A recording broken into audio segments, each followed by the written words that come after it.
Chapter 231, place 1975, adequate notice as defined in Section 3D of Chapter 231, 1975 of this regular meeting has been provided to the public and the press on December 13th, 2013. By delivering to the press such notice and posting same at the municipal building and filed with the office of the township clerk, as well as posted on the township website. Let's salute the flag.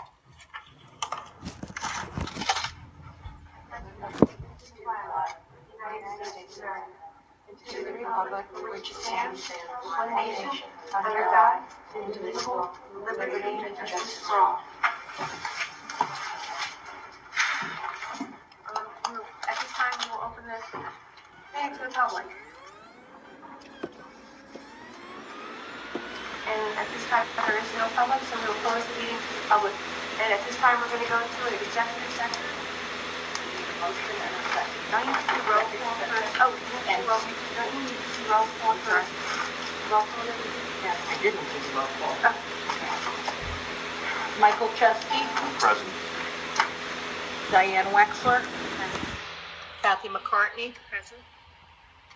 Beverly Buds, Present. Alyssa, Quartaro. present. All right, you have a quorum. We need a motion to go into executive session. Yes, I make that motion. Second. Second was who, Diane? Okay. All in favor? Yes. Any opposed? Okay. All right, you are in executive session.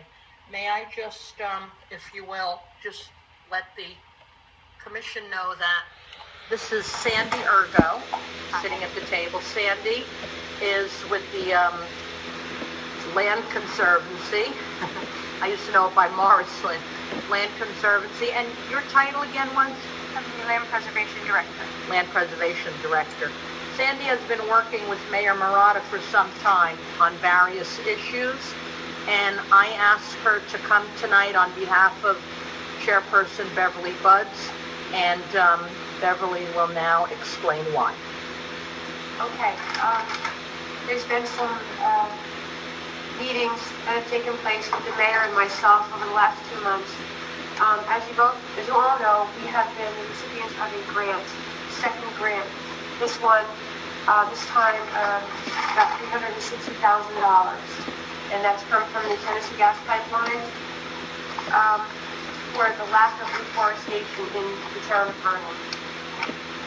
After looking at all the areas in Vernon, what we'd like to do with the grant money this time, and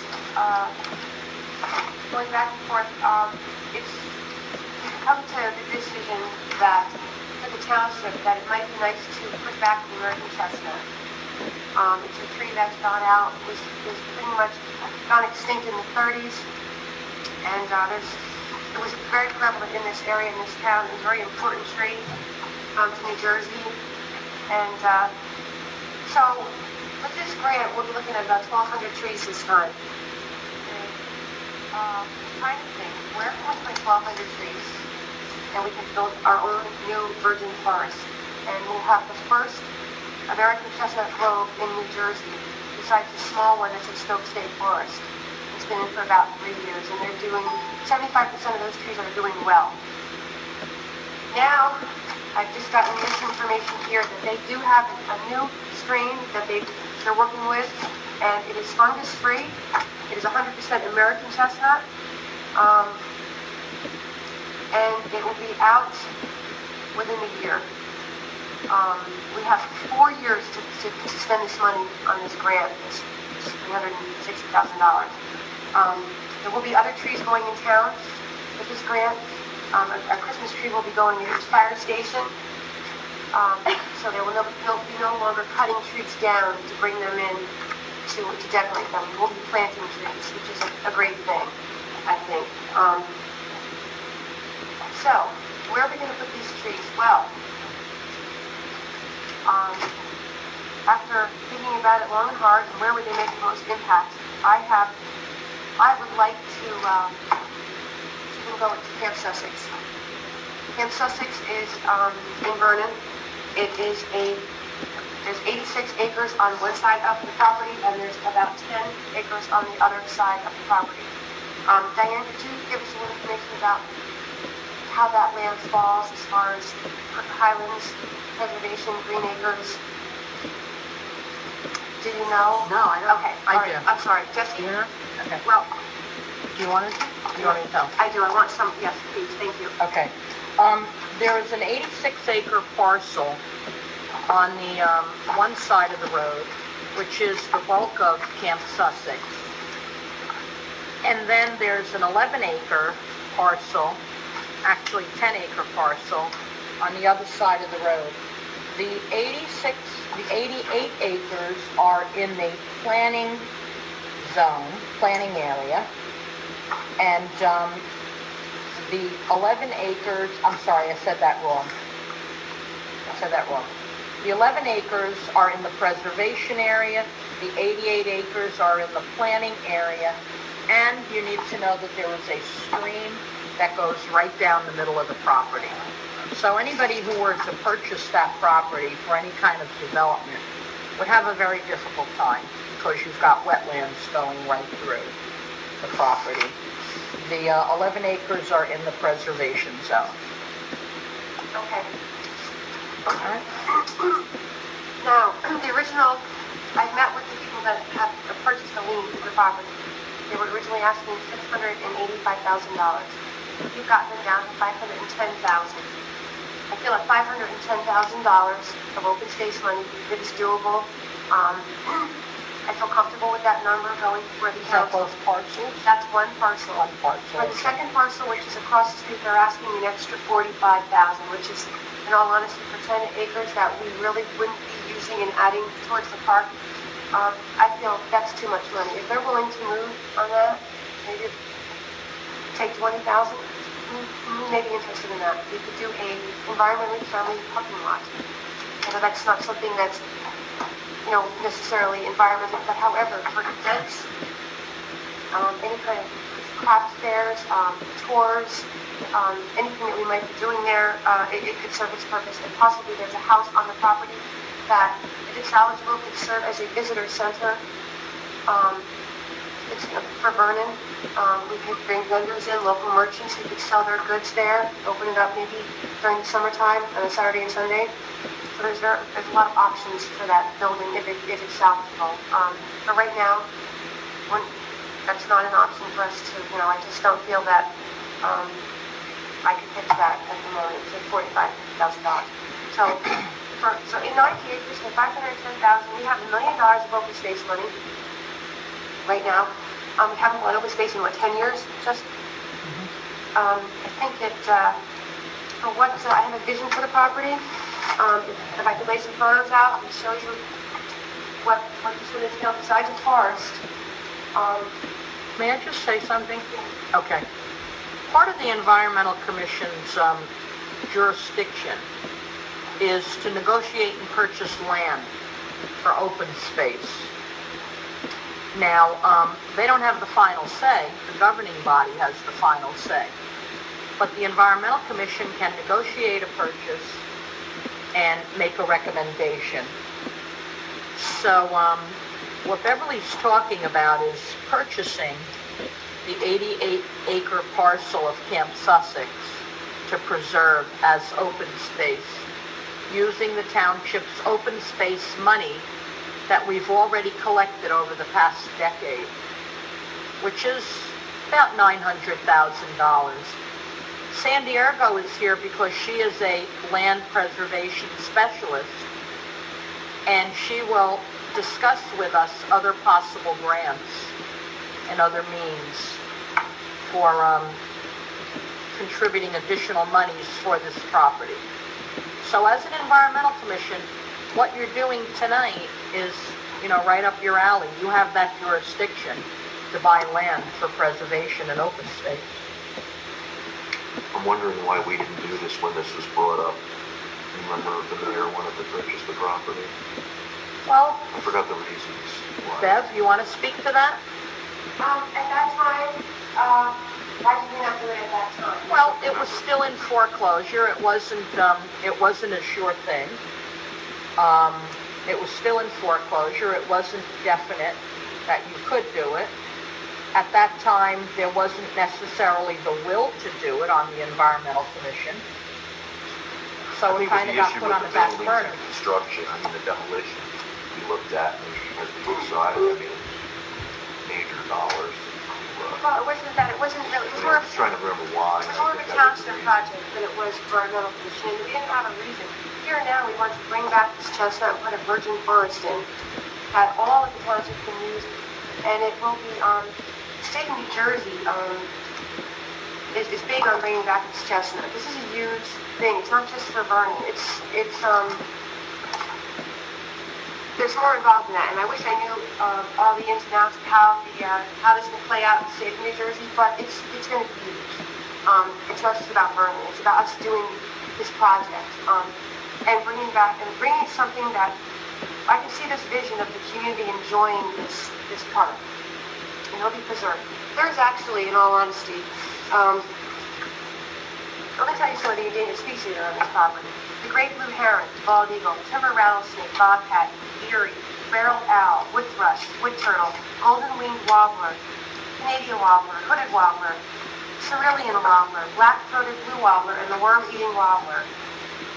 It also says Camp Sussex is one property removed from a state-owned parcel which is described in the tax data as Highlands Greenway. This parcel may be managed by the state as part of the nearby Janet Van Gelder Wildlife Sanctuary. I have not, could I ask you, are you aware of that Janet Van Gelder Wildlife Sanctuary? How could that play into this to possibly, let's see. Actually, I have a map. I can show you that. I'll pass it around. But so here's the smaller property across the street. Yeah. Here's the larger property. You have the stripe is wetlands, so there's a strip going down there and there on the 88-acre piece. This is the stream right here. And this right here in gray is the Janet Van Gelder Wildlife Sanctuary. So the way it's noted, it's a state property.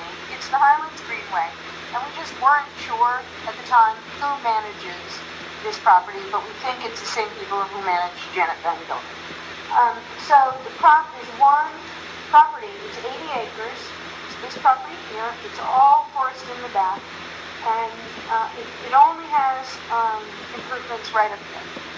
So when we see a property like this on a map, to us, we see a lot of surplus land and a lot of potential to connect from this property to this state property.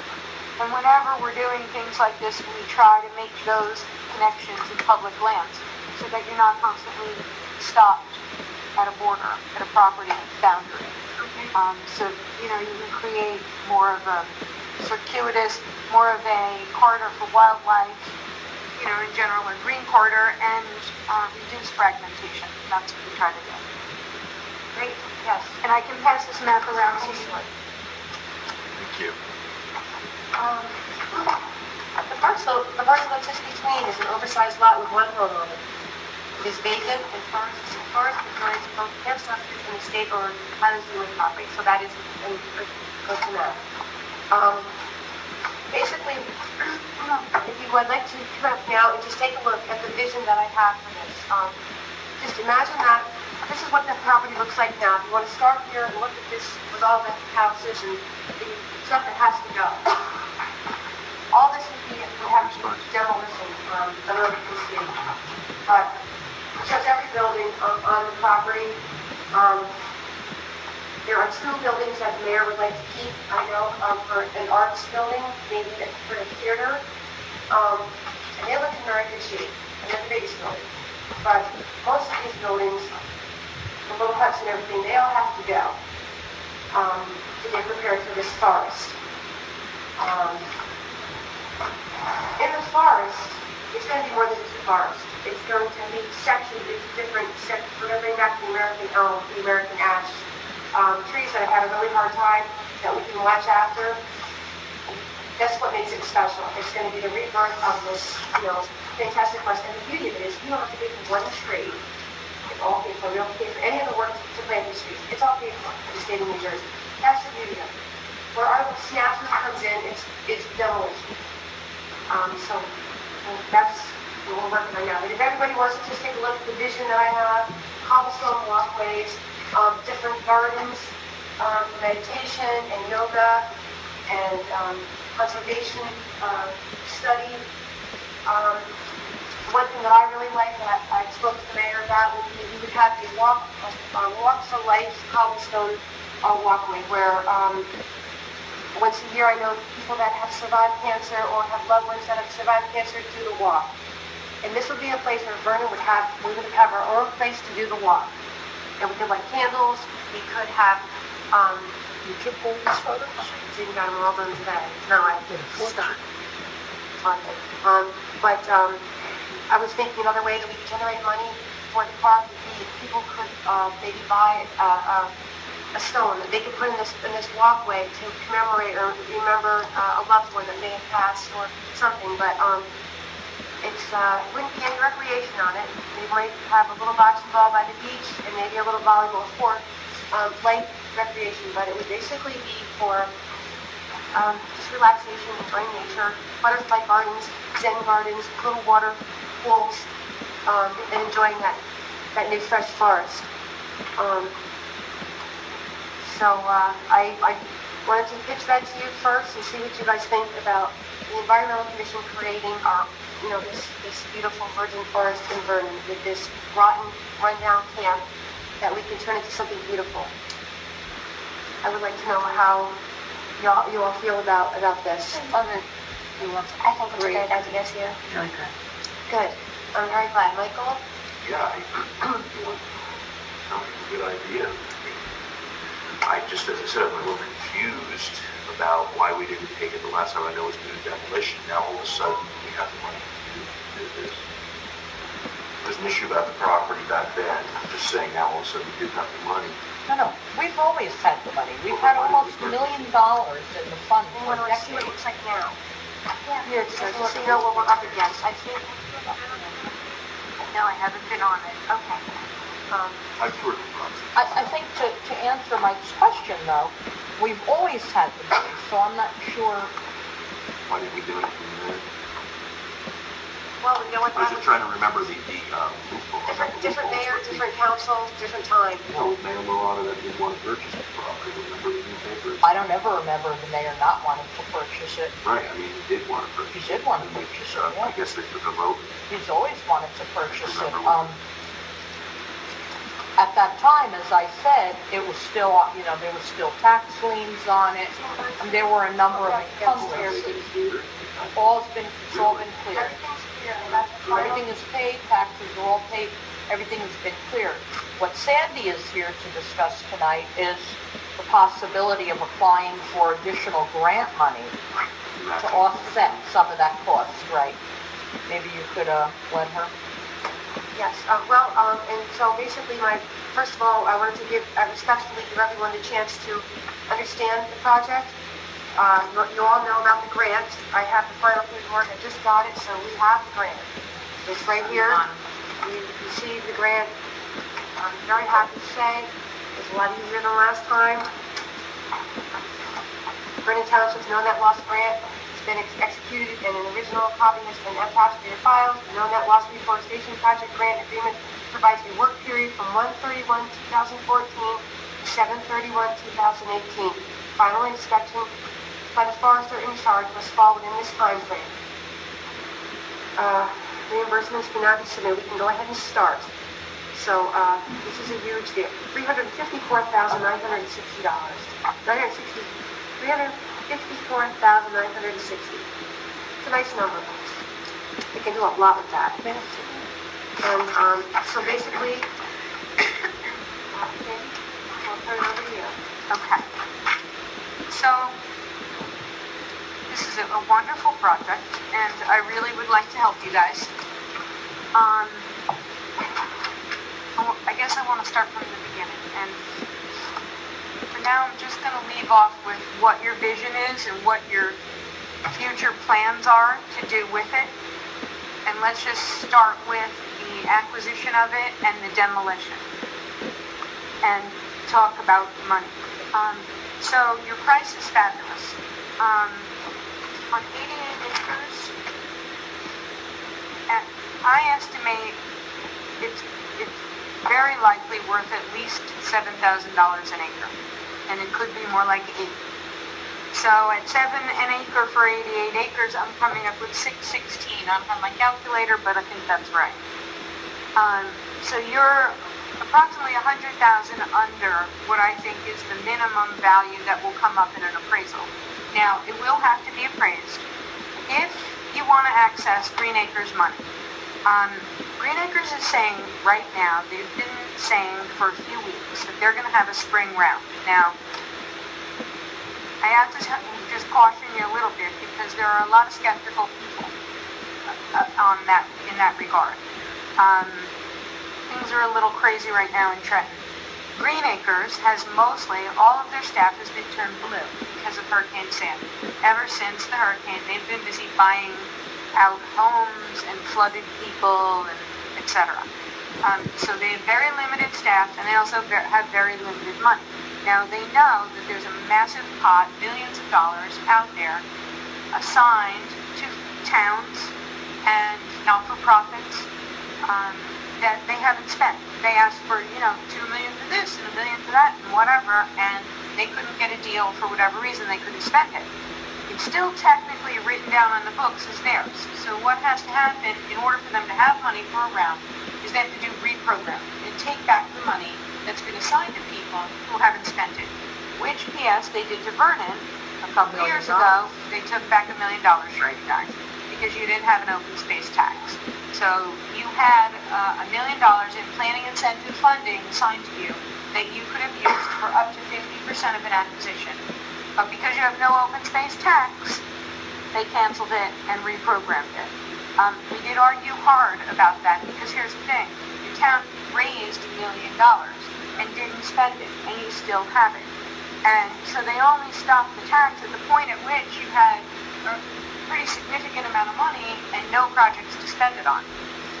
So we tried to argue, that they're still deserving. But here's the thing, there's a state regulation that says you can only have PI money if you have an open space plan and an open space tax. It's a hard rule, and they don't violate it, so we wouldn't cut a break. I even argued with them about it again today. But they basically said, that's the way the cookies crumble. Sorry, but I want you to understand, because I don't want you to be certain that there's going to be a round that you can get money, and maybe not. They're saying there is.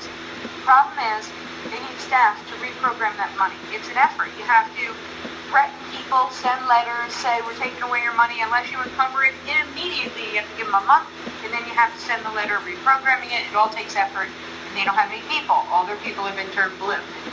So that, hence, people at land trusts all over the state who are hearing there's going to be a round are saying, yeah, how are they going to pull that off?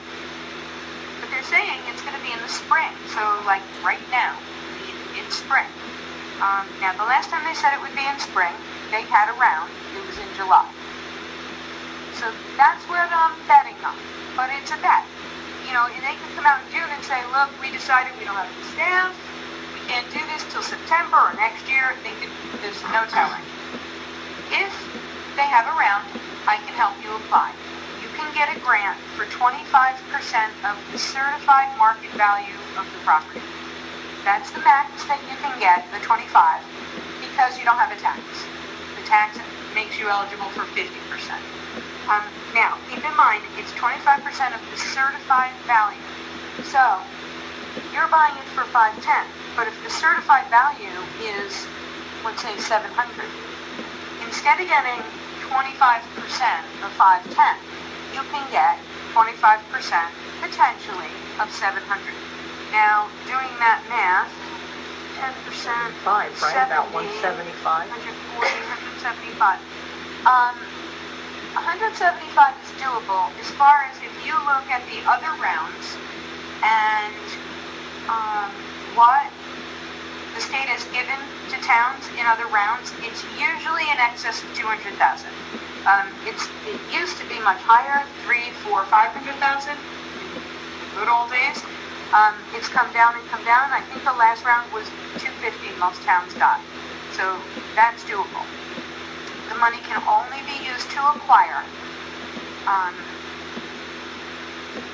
And they will make us update your recreation and open space inventory in order to get it. Don't we have one? You do, but they'll make us update it. They'll make you update it. Yes, but the Land Conservancy can help you with that. That's part of our contract. So in order to get Green Acres money, you have to update your inventory. NRI? Okay. Not your NRI, your recreation and open space inventory. It's called a ROSI. ROSI. And even though that's only about 2 years old, we'll still have to update it? Very likely, and I'm not sure it's only 2 years old. Okay, yeah, it might be more like 3 or 4. Recreation and open space inventory. ROSI. Most of us call it Rossi, but there's a guy in the state who calls them Rosies. Yeah. Well, we did that at the end of Rinker's term. I don't remember. If you did it during that time, the Land Conservancy would have done it. I can look that up for you. Okay. So a good plan would be go and try to get this money, try to get 25% of the value of the property. And this way you have more money to use in the after for whatever it is that you need. And, well, for one thing, demolition. Now, the state will pay for due diligence expenses. So, in order to access their money, keep in mind it will cost you a little money because you have to do 2 appraisals to Green Acres standards. Title search, you were going to do that anyway. Survey, you were going to do that anyway. You might not have done the 2 appraisals. Those will probably only be $4,000, $4,500. Everything else you're going to have to do to get Green Acres money, you were going to do anyway when you bought the property. They, as part of the process, will reimburse you for 25% of all of the due diligence expenses if you get the grant. So 25% of survey, title, appraisal, etc. You can also get money for demolition. It's 20% of the eligible amount. The eligible amount is the certified value. Up to 20% or 100,000 max. Wait, I'm sorry. Who will give us demolition State. money? Green Acres program. If They you get will? the grant, yes.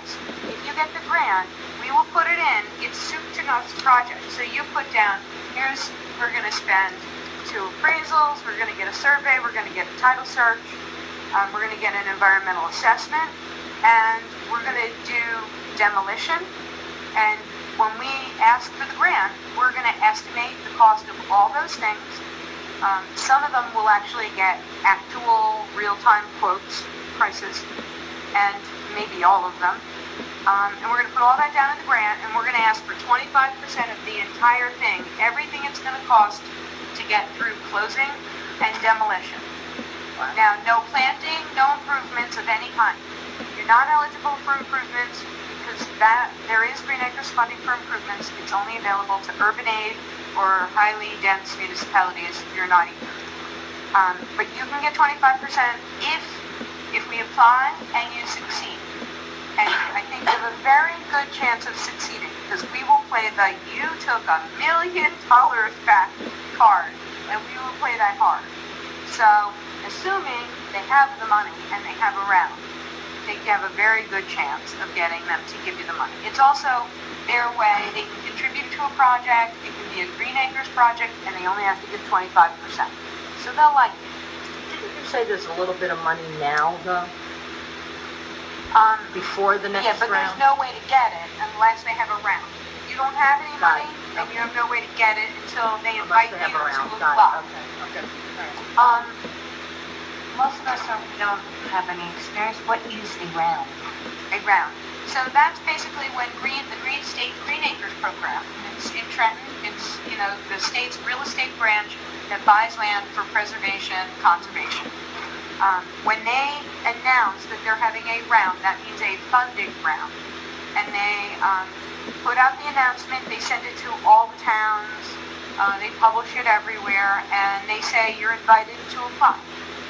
And so you're applying for funding from Green Acres to preserve something. In your case, you're going to ask for 25% of this project. And the Conservancy will help you fill out all the paperwork. We'll actually fill out all the paperwork. We'll do the maps. We'll do the application. You guys just have to review it, and the mayor has to sign it. And also probably your council has to resolve that you can go for the grant. So a resolution. Demolition. You can get up to 100,000, but no. What did we say? What's 20% of your purchase price? 20% of the purchase price? What, that would be about 100,000.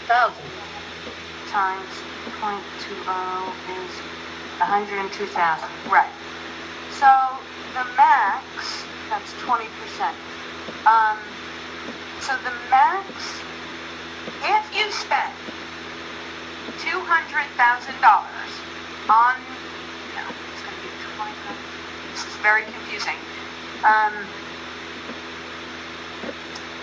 Eligible amount will be, let's say, really the eligible amount is going to be higher than 510 because you're getting a bargain sale. The eligible amount is the amount that they're going to certify based on the appraisal. So it could be as much as like $700,000. So 10% would be like 280, I think. So that comes out to like, so 140,000. 20% of 7. You're right. I'm sorry. 140. 20% of 700,000. Yes, 140. 140,000. So that's the eligible amount, and the rule is 20% or 100,000, whichever is lower. So the max is 100,000. Now, here's the only part I'm a little confused about. I think I know the right answer. You can only get, normally, let's say we have the demolition expenses that we could maybe even go all the way to 100,000. In the normal program, when it's 50%, you have to submit $200,000 worth of bills in order to get that max of 100. You always only get 50% of your bills. Okay? Now, I'm fairly certain in this program, we use it very rarely. Everybody goes for the 50% program. But I'm fairly certain the way it's going to work is you still have a max of 100,000, but for you guys, in order to get 100,000, you have to spend 400,000 on demolition. Well, 25% anyway. You can only get 25% of whatever you spend on demolition out of this grant, not 50%. So if demolition is 250,000, we would get a quarter of that. Yes. Okay. Yes. About $65,000. Up to the limit of 20, the eligible 20% or 100,000 compared to the eligible amount. I hope I'm explaining it. So you can pick either way? I'm sorry? You pick the 20% or you pick... No, it's a limit, whichever is lower. If 20% exceeds 100,000, your cap is 100,000. Okay. And you can't get the 100,000 unless you turn in bills worth more than that. The 100,000 has to be 25% of your bills to get the whole 100,000. If our bills come out to whatever, way higher, then 50% of those bills. 25%. 25% of the bills. Up to $100,000. Up to 100. So either way, the max is 100. 25%, right. Saying that they would incorporate the whole lot, purchase and the demo together, and then we get the 25 on that? Yeah. Well, that could happen. What we'll do is we'll apply. We'll figure out that amount. What's the whole amount of everything through demo? And then we'll write that down as a budget and say, we want your share of 25% of everything, all the way through demo. Also, you said that we could use the open space money for demolition if our ordinance. Right? Yes. Many towns use their open space trust for development. Vernon does not. And I have 2 ordinances that are in your open space plan. Neither one of them are promising. And it's a little bit of a concern to me. Okay. Only because changing your ordinance, doing anything significant in Vernon, in my experience, Right. has always been very politically charged We know. and difficult. Right, we know. I'm being That's why honest. I So, couched the way I and did. it was brought up once before while I've been working with Vernon. It was brought up once very briefly, and it was a firestorm. Camp Sussex. No, it was just brought up about using the fund for development and the potential to put a question on the ballot to allow the fund to be used for, and when I say development of parkland. So even though you're talking about a forest and walkways, it's still really development of parkland.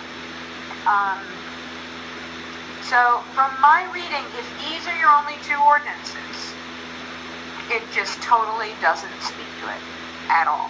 It just totally doesn't Speak to the issue at all. of demolition. It doesn't say really strictly you may only use this fund to acquire. It does. Honestly, it's just a really crappy ordinance. Yeah. And Well, if it doesn't doesn't say it, then really it doesn't give you exist. much guidance at all. Anyway, where it could go to the side of the yard. Wait, if it doesn't say Doesn't- we can't use it for that, then it doesn't limit us either. Depends on who's reading it as to how it reads. It doesn't really enable it, is the best that it's really going to be up to the municipal attorney. It really doesn't enable it. Now, there's a state model ordinance. It will allow for it. So you could try to move to adopt the state model ordinance. Now, At this point, Now, here's the other thing. I deal with a lot of different towns, and we deal with a lot of these kinds of questions about what was the original open space, the question on the ballot that was approved by the voters, and what is the ordinance, and what can you do based on those two things. Depending what municipal attorney you ask, what they're always going to do, if you ask the municipal attorney about your open space ordinance and what can be done with the money, he's going to read the ordinances. If it's ambiguous or he's not clear of what was intended, which could be a pretty good bet on this one, he's going to go to the question and see what the people were asked. And then he's going to further opine, and I will tell you, there isn't a lot of guidance for lawyers on this. They're not all good at it. Yours might be great. He might not. I have no idea. But there's lots of lawyers that have really strong opinions that I don't really agree with. And they read the question and they say, in their opinion, the only way you can change the ordinance is to reballatize. So put the question on the ballot again. That, I think, is something that you probably want to avoid. That becomes this putting the whole question thing. on the ballot again? Yeah. Oh, yeah. Because that becomes his whole effort and life unto itself, just getting it passed. And again, in Vernon, even if you don't put it on the ballot, just trying to change the ordinance, you may have a problem. I suggest that you ask the mayor to allow you to talk with the attorney about this ordinance and, what is allowed with this trust fund money and what isn't. I suspect you're going to, at bare minimum, maybe not need a question, depending on your attorney, but I suspect you're going to need an ordinance change. I just want to ask you one thing. If it doesn't say you can't use it for demolition, then that doesn't mean that you can't use it for But demolition. I'll go back to the question. My question to you is, this ordinance, this is land use. We go in front of the land use board? Yes. No, it's a municipal ordinance. Town council. So would the environmental commission write a resolution? No, the council would do it. How would us, You could. how would we present that? You could. But I also want to make something else clear. You're only talking about using that money for demolition costs. That's up to you guys. Right. You're going to need more than demolition. You want walkways and Right, but you what know, I'm you saying, might want to tear up a lot of, seems like there's a lot of blacktop out there that you don't necessarily want to keep. So then you're talking about milling. right, my point is this though. Right now, our only concern is using the open space money to acquire that tract for open space, period. And I'm just going to tell you what the mayor told me this morning to relate to you, okay? He said, don't talk about demolition costs or other finances related with the project. He said, I know you want to do that. He said, but don't do that. Just talk about acquisition of the property. This is probably why. I have Right. not discussed this point Right. with him, but he's Right. probably aware Right. of the ordinance Right. and the issue, Right. and that's He said- probably why he gave you that guidance. He And said probably finances very good for the advice. demo will come later. But he said, don't muddy up the waters by presenting to the public, here's a parcel of land we want to buy to preserve this open space. And by the way, we have all this demolition that we have to do. Well, they're going to know that, and it's going to come up, so you have to be kind of prepared to answer it. Don't throw it out there. It's going to come up, but he said the only thing, and I wrote it word for word as he said it, the only thing you need to present to the public is to restart the American chestnut forest by purchasing this piece of open space. So the chestnuts are that's a really good positive thing, the chestnut trees, because you have it funded. Right. All So I'm saying that's is, a great positive thing. I also think that you should kind of play up. It's a historic place in Vernon. It's one of the Yes. things actually that Vernon is known for. I like that When part. you mention Camp Sussex to people, they know about it. They know that, what's his name, went to camp there. Derek Jeter. Oh, really? No, not him. Oh.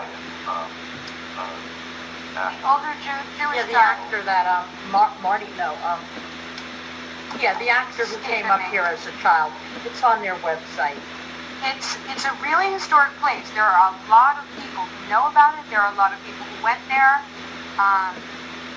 I would kind of play that up. I would distract them from things like demolition by talking about, we're going to be trying to collect historic pictures, and in one of the buildings that stays up, we're going to have a whole display of the history of Camp Sussex.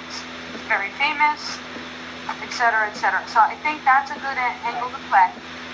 As far as your photos, I would be careful about some of the more manicured features of trimmed up bushes. It might make people worry. People can understand the chestnut forest because you have 3 tree months. Right.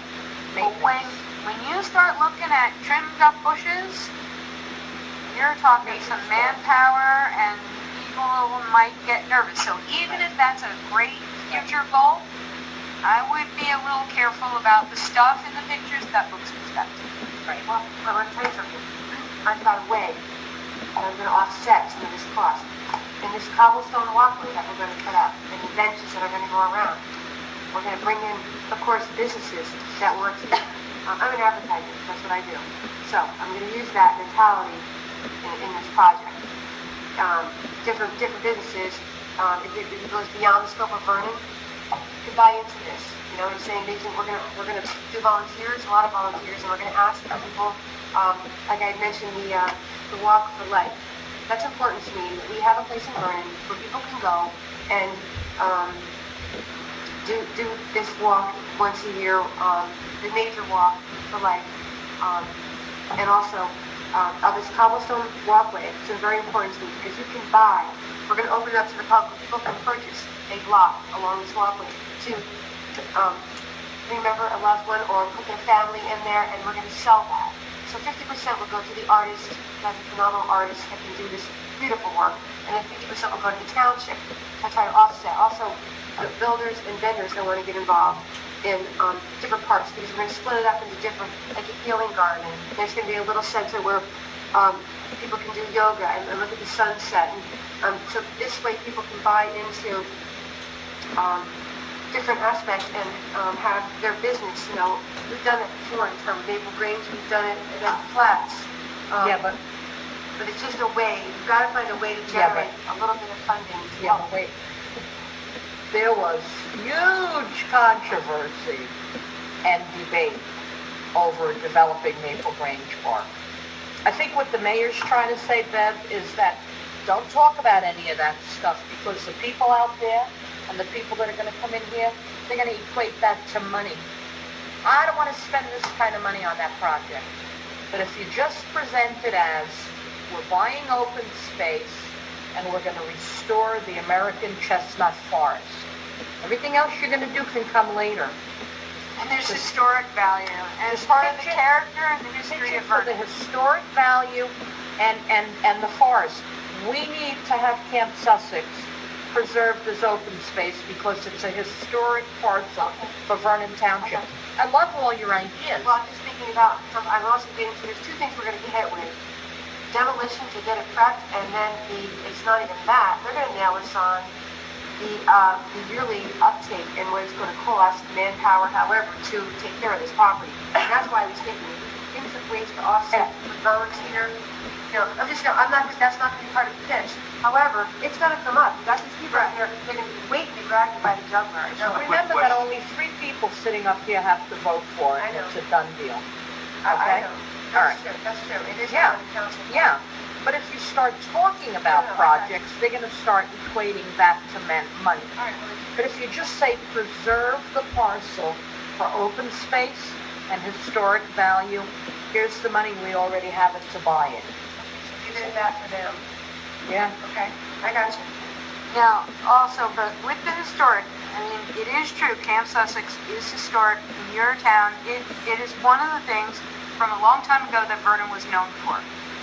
However, you are going to be demoing a lot of buildings, so it's a little bit of a fine line. Right. So you have to say, there will be a building or two that will very likely remain, and we will have lots of photos. And the more you talk about the building, the more it'll go downhill. But if people want to talk about the buildings, they don't look. A lot of them are small cabins that are just nothing. They probably don't even have plumbing. As far as demoing, we demo houses along rivers. In towns that do a lot of demoing, we do a whole house with utilities for $8,000 to $10,000, complete demo. Utilities gone, everything put to bed, $8,000 to $10,000 a done. house? $8,000 to $10,000 a house. Now, that's for a community that's doing a lot of it and is developing relationships with certain people who do it, and they let a whole bunch of them at once, and this way they save money. So you're going to be higher than that, but again, best thing is you don't want to demo one building at a time. You want somebody to get the job, and you want to find the best price you can. We have people who do it that we can give you their names. Some who are better than others will give you the good ones that we know. They can be part of the bid package. You're going to have to shop around. I suggest putting it all out at once. It might not be as bad as people think. Look, a lot of people are shocked when I tell them we demo a house for $8,000 to $10,000. Soup to nuts, all utilities, everything done. We have actually someone when you walk in the camp on Thursday with someone I know that does demo. And they're going to be checking for asbestos, because if there's asbestos on the property, it's going to make it more expensive and harder to get rid of it. But if there's no asbestos, it's going to be easier to get rid of. That's the expensive part, obviously, getting rid of the material. So we are moving, that's the way we're moving forward. That's a good thing to look at. There's very likely going to be asbestos. So they're going to take Based on the age. They're going to test it for free on them, which is cool. I know these people. So it's just a thought, and they're, they can put in a reasonable bid like everybody else, but it's good to. It'll add to your price, but I wouldn't even get too scared of that. People take down stuff with asbestos all the time. All they do is wear protective stuff, bag it up. They don't throw it around. They don't make a lot of dust. There's a way to do it. They're careful. It isn't, I don't believe there's any special disposal requirements, so at least that, it's not super expensive. You don't have to go to some toxic landfill with it. You just have to be careful not to make dust. But it will add some, but it might not be that bad. I don't think demo is a huge thing. I think I would just poo-poo anybody in the audience who starts going on. We don't think it's going to be that much. We're going to shop it. We're going to let it all at once. There's a whole lot of the buildings are little shacks that are just going to fall down. They have no utilities. It's likely, aren't a lot of the buildings bungalows? I think I counted up and there's something like 51 buildings, but 41 bungalows, and they're all in rows. right, and basically you just teepee them and then scoop the stuff up. I doubt they even have utilities in the bungalows. So you really have to look at, there's a handful of significant buildings with utilities, and of them, some of them are staying. Are you saying we have 2 different ordinances? That's because we have 2 separate open space taxes? No, one is, so your ordinance, here's the thing. there's all these whereases, right? The whereases kind of just set things up. The only thing that mostly counts in an ordinance is the now therefore part, right? So now therefore, there's a tax. There's going to be a 2-cent tax. That's the first one. 2, there's going to be an open space, a 5-member open space preservation advisory committee. I don't even know if you have one of those. Not anymore. 3, it talks about the appointments, the terms, and then it'll be the manager, a member at large, blah, blah, blah, someone from ag. I think it even says a preservationist, which is unique. Anyway, and that's it. It goes on about, it goes sort of back into whereases, because if we don't do this, blah, blah, blah, blah, that's it. That's all it says. It doesn't say anything about what you can spend it on at all. Not at all. So see, I see that as if it doesn't say what you could spend it on, They're going to go then to it the doesn't question. say what you can't spend it They're on. going to go to the question. And if the question says open space acquisition and nothing else, All right. that's what they're going to I follow. got it. Okay. All right. It Your would be the clerk question had that it. was on the ballot. Your clerk. Did we get a copy of that? You can have both of these. Oh, that's fine. And they're in your open space plan, Okay. which is in Town Hall. I think we wrote it. Pretty sure we wrote one in like 2010 for you Yes, guys. that's the one I'm talking about, And yeah. if you don't have it, in the next few weeks, not I this have it. week, I can upload it to a link for you so that you can download it if you want to. If you don't have it and you need a Yeah. copy. I can't do that this week because of this whole Windows 7 switchover thing that's wrecking my life. You gave Craig Williams a whole bunch of stuff, 2010, 2011. Wait a minute. And we have it, he gave us. Okay. Or we should just ask the land use office to make a copy for each of you because you're the environmental commission. You Right. should have the open space plan. If you need it, I can upload it for you to a link and then you can download it. But if you can get it, that's fine too. I want to tell you, I'm looking to go before the council sooner than later about the property because the people that have bought it, they have more taxes due in May, price may change, this and that, and the other thing. How long do you know if there's going to be a round? I think we'll know by June if there's going to be one. So would I even speak of this during the pitch or not? Well, you would say you plan to apply for a grant. What I normally do when a group has a project that they want to move forward in a town is I write a confidential memo to the governing body. I can attend or you can just go and speak to it. It's up to you. It lays out an overview of the property and then the entire funding scenario. I think here's one risk, however, that they get all charged up about maybe being able to get 150, 200,000, and they buy in based on that, and then you don't get the grant.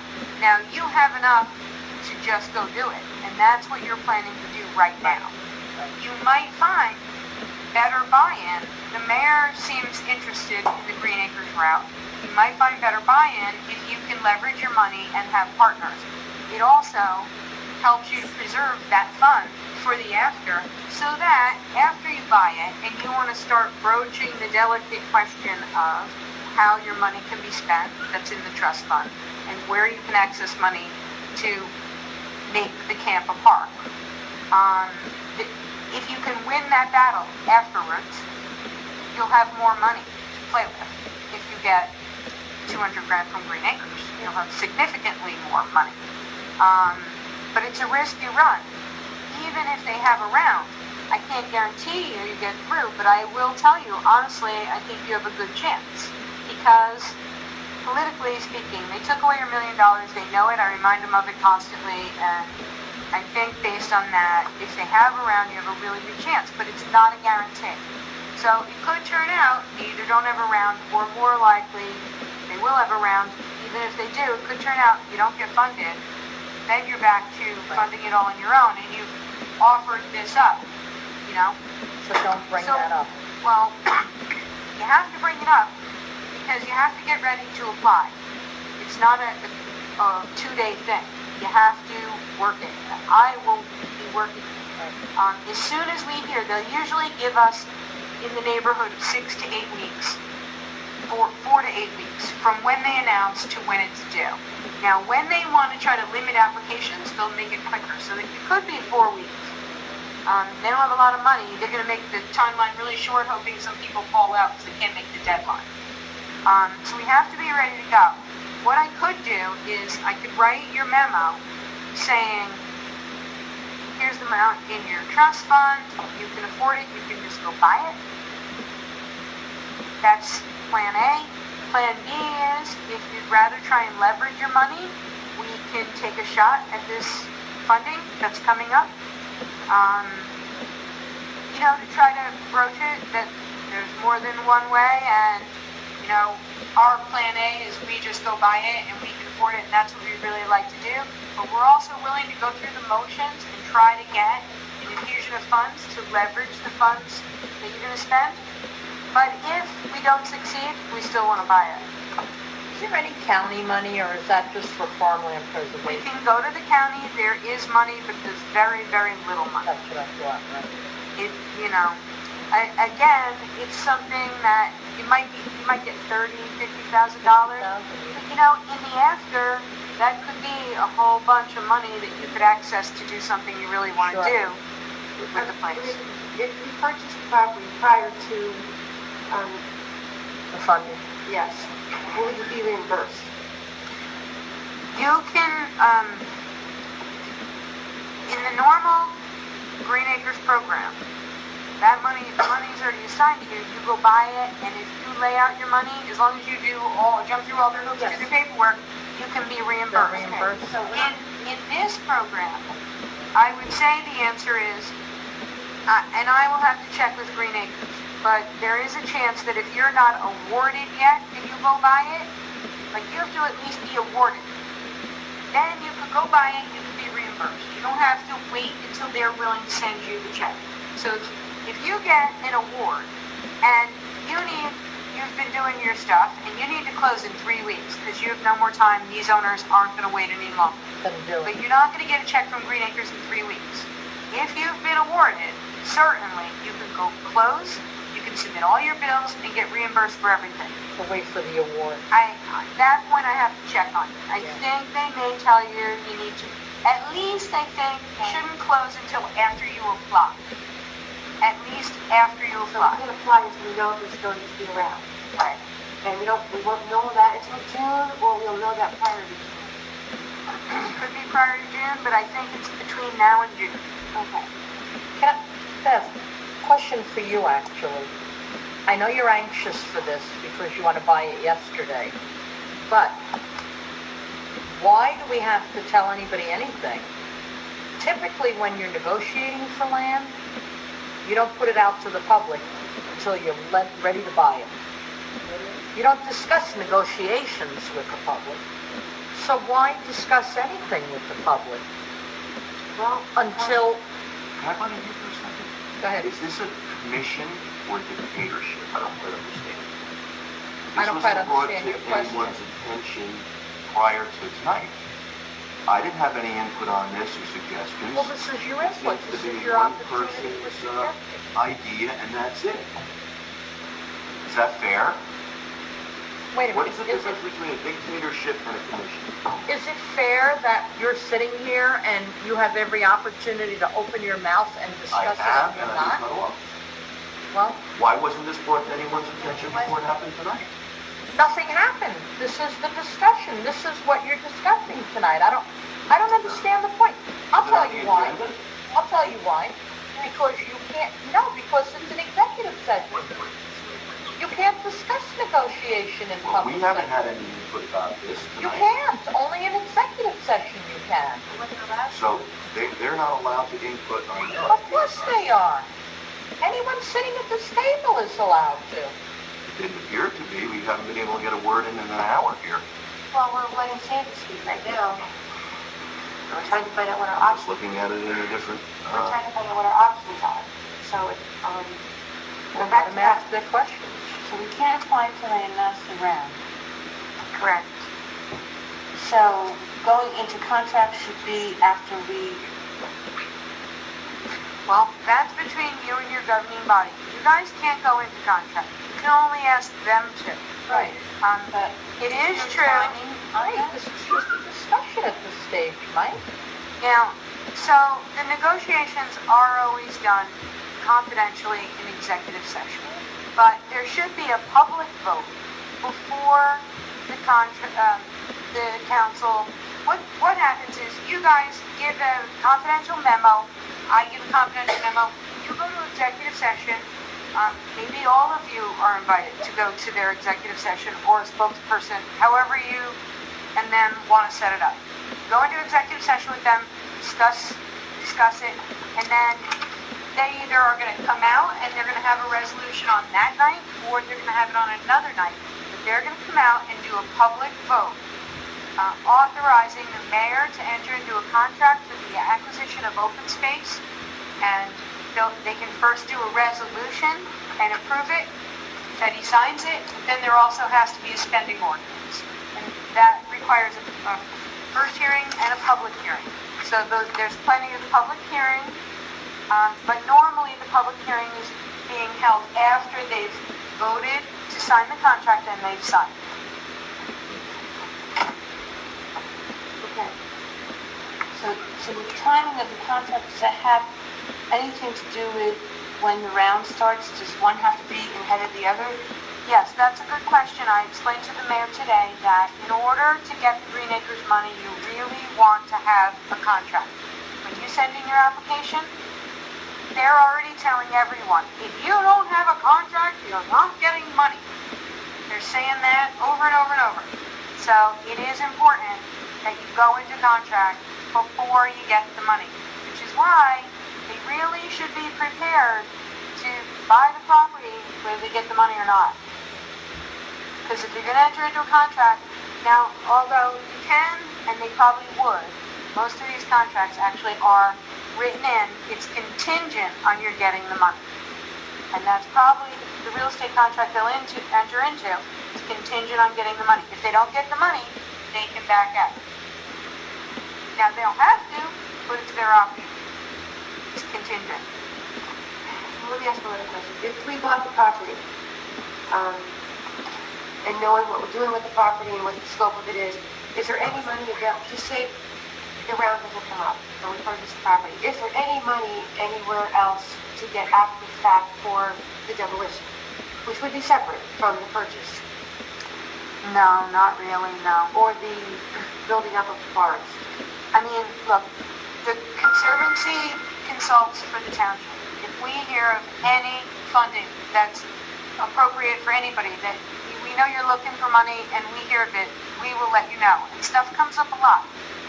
But there are a bunch of reforestation type of grants and funding, restoration funding. Unfortunately, they're all available to private landowners and not to municipal government. They're NRCS programs, and they're not open to municipal government. So, as of today, there's no restoration money I'm aware of that you guys could qualify for. Fair enough. So you could prepare something to give to the council and mayor. You could come the night that we would speak of it. The mayor today told me it could be on the agenda either something like April 28th, but more likely May 12th or 14th or something. There's a council meeting. Right. I just need to be, everything has to be tight. I would need your help to prep for this. I mean, I can do my end and my vision and sell a concept. I can do that. And I'll keep it light and back off from, The whole vision. the koi pond and this, that, and the other thing. Okay, so I can pull myself back to be able to do it. Then I would, okay. Anybody, okay, now, please, can we ask some questions of you? Are you good? So that's about it, right? The round comes up, you'll let us know. We should be able, we have to have, go before the council, and for the public that we want to do this and the reasons that we want to do it, historic preservation for the Chestnut. I think you should talk with the mayor about, or the council president, about whether or not they want to put it on the agenda and have you do a public presentation, or whether they want to just hear the negotiation part of it in executive session, and then if they're going to come out and have their own discussion and vote, or if they actually want a public presentation. It's really entirely up to them. And however they want to do it, I'll help you. But you and they have to decide how they want to go about it. And so, one more question.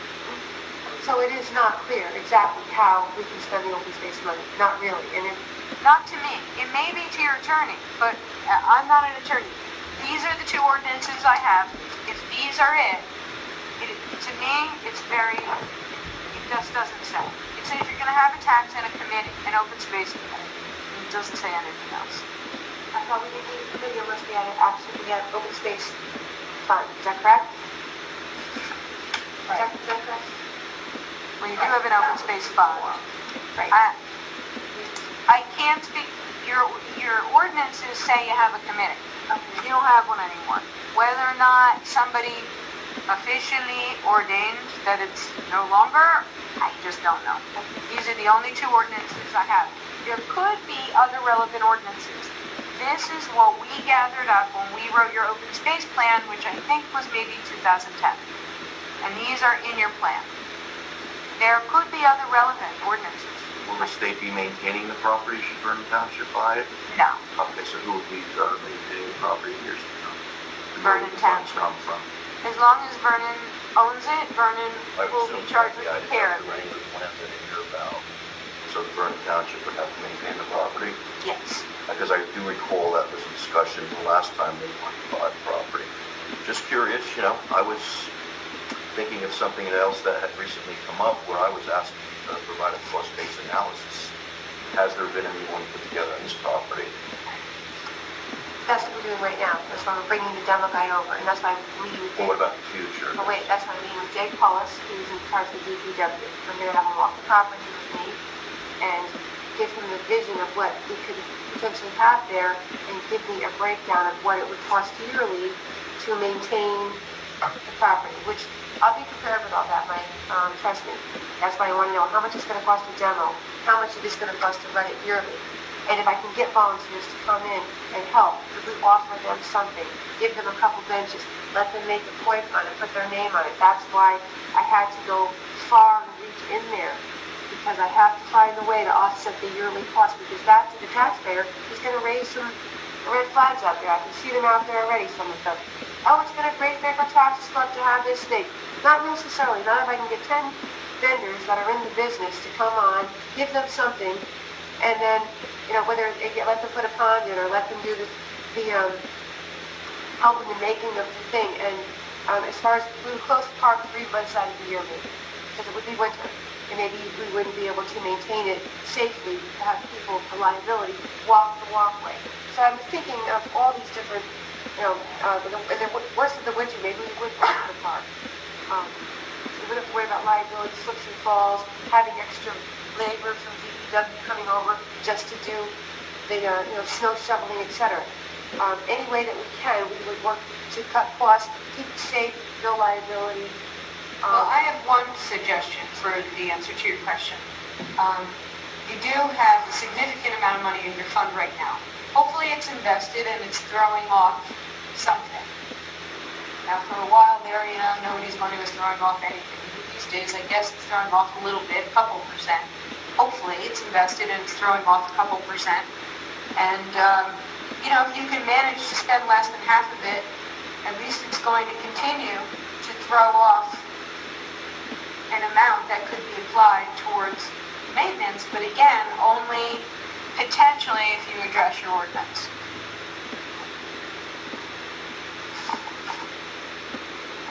And allow, the open space trust to be used and the interest thrown off by the open space trust to be used for things like maintaining parks and or park development.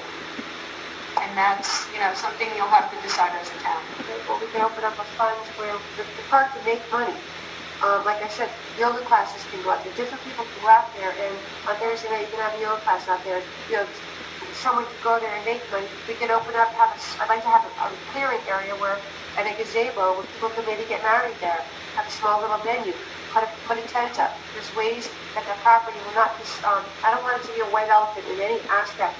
I want it to be beautiful for the people, and also it can generate funding to take care of itself. It could be its own inclusive little area. It can make money. If you do it right, it can pay for itself. Most town rec departments charge many fees that offset the rec department budget, and the rec department is who cares for it. Examples like That's not an unusual concept, and it can work. Absolutely. We don't have any place like that where you can go and have wedding pictures taken or a little thing at an event. Just the thinking, you gotta always think far, because you're gonna get hit with that. The minute you want to raise that tax 1 cent, you're going to get it. So we have to have that master plan of park will pay for itself. The Ringwood Botanical Gardens, I don't know if you've ever been there, but they have the old mansion that people get married in all the time up there.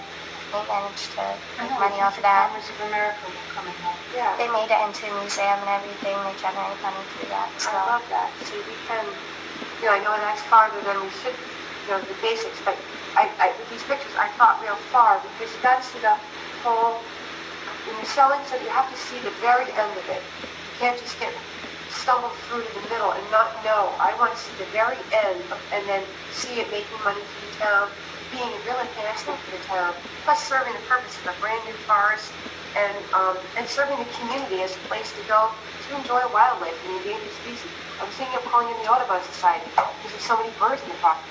It's a massive forest. We walk it, it's beautiful. I mean, it has so much to offer. So that's the answer to your question. We would find a way to make it be able to be self-sufficient. Have you talked to the Economic Development Commission of this township? I haven't, Rick. This is I'm just wondering. the baby's born tonight. Tonight's the baby's born. Now we're going to feed it, nurture it, help it grow. This is it. There was no plotting or anything behind anybody's back. It's a vision that I had. I've got all these trees. Actually, it's just where am I going to put these darn trees? Let me tell you something. When I had to find a place for 110 trees last time, and it was very difficult. Every school in Vernon got trees. Every important building in Vernon got trees.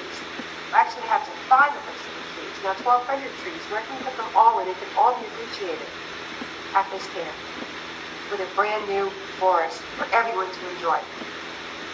Even in education, an arbor, we could have Arbor Day there. We could have some kind of education in agriculture and in botanism. There's so many options because there's buildings that can be used.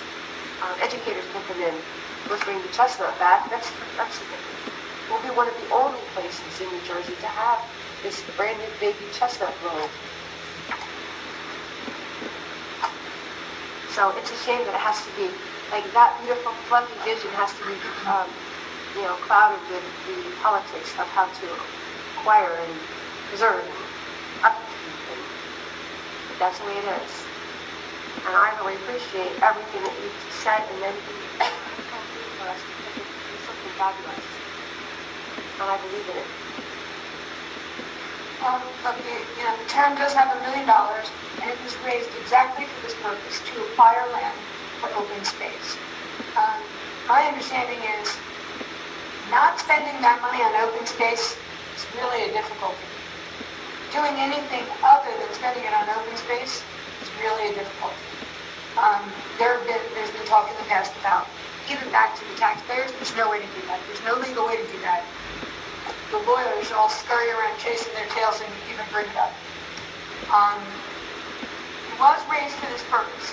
So maybe part of the decision is ask yourself, is this the property where we should really invest the funding that we raised for open space acquisition?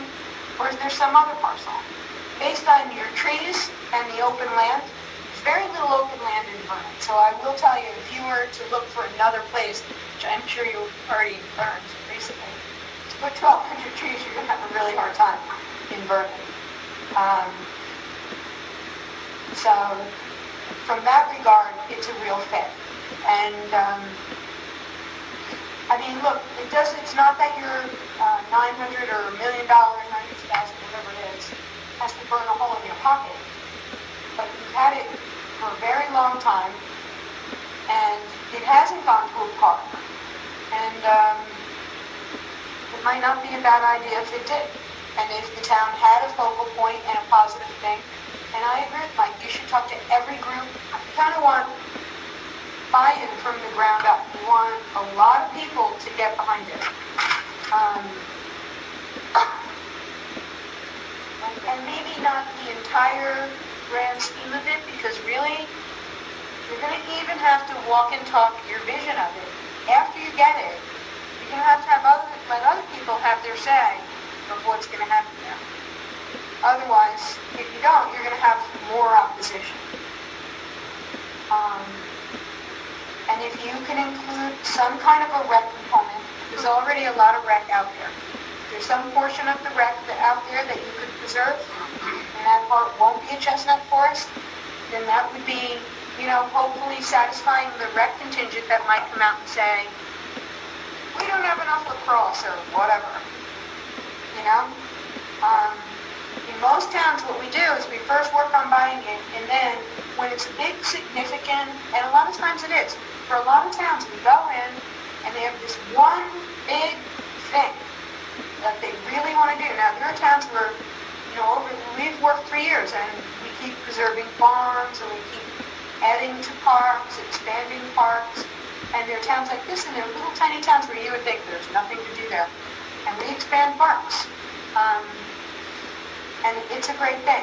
But in a lot of towns, there's one big thing that they really, really want. And once they get it, mostly what they do is they get somebody from rec, and somebody from open spaces, somebody from the Environmental Commission, somebody from the council, and somebody from economic development, and so on, members of the public, and they put together a group, and then they decide, they come up with the vision and the plan for the property so that it's a consensus townwide.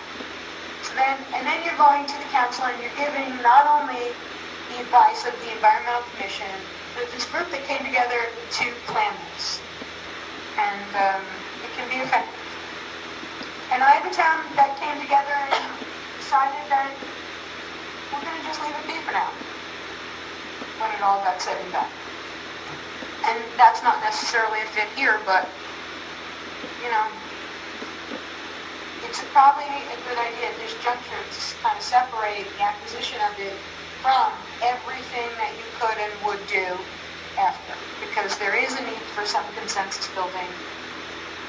Certainly there's a need for the trees, so that part of it, that's kind of locked in. I mean, that's partly a reason to buy it, to put those trees. So that's unique. But you can probably do a lot more than just plant those trees. And Actually, we'll be having a community garden here, which is going to be expanding this year.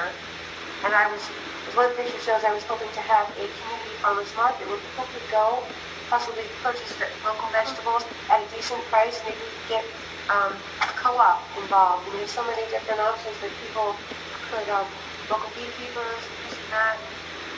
So a place to draw the community together. But we do need to consult with, which we will make plans to bring this to other. I speak with the mayor, and we'll all throw our ideas in tonight. And but the plans with the whole group are for after. The mayor's right about that. And he was very clear on that today. He doesn't want to go 10 miles down the road. He said the same thing to me that he said to Jesse, with all the details of the after. You have a lot of things to work through before you get to that point, and not the least of which is your ordinance. The ordinance of what we can do with the open space. Okay, so that's the first thing we need to have the attorney look at that and see how they interpret it. Now, if the town attorney interprets it one way, could it be challenged by someone who's big? In Vernon, it not only could, but it would. But nevertheless, he's the town attorney. It's his job. And whatever his interpretation is, everyone, if he's your town attorney, you should be able to trust him, count on his interpretation and word and go forth based on his advice. Okay. If you can't, then you have a problem that I can't fix. Okay. Maybe you need a new attorney, I don't know. And I don't even know who he is, and I'm not commenting on him, I'm just saying that he's the arbiter of that. He's the person who can answer that question, and whatever his answer is, I would hope that people would accept it. He'll research it, and Did you take a physical meeting with the mayor today? no. Would you be willing to do that? Sure. Okay. Okay. That would be good. Okay, did anyone? Did you take questions? Okay. Right. Well, I think I've asked what I have to ask. Just the whole thing caught me off guard.